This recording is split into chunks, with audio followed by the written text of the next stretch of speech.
Thank you, my dear friend. Now I am calling T. Nityasri from 5th standard to give their speech.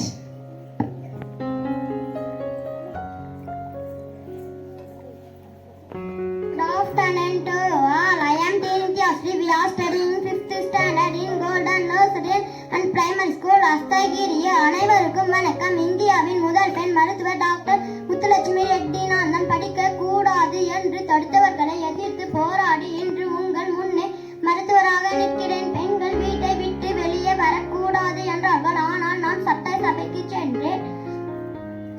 Devadasi முறை என்ற கொடிய பழக்கத்தை ஒழிக்க போராடினேன்.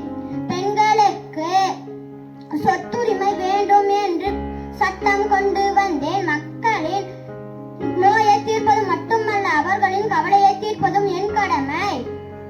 அதற்காகவே அடையாறு புற்றுநோய் மருத்துவமனையை உருவாக்கினேன். ஆயிரக்கணக்கான உயிர்களை காப்பது என் வாழ்நாள் லட்சியம். பெண்களே, கல்விதான் நம்முடைய மிகப்பெரிய ஆயுதம். எதற்கு அஞ்சாதீர்கள், படியுங்கள், சாதியுங்கள், கொடுமையை தூக்கி எறியுங்கள். எதற்கு தூக்கி எறியுங்கள், முன்னேறி வாருங்கள். பெண்மை வாழ்க, கல்வி வளர்க. ஜெய்ஹிந்த். நன்றி.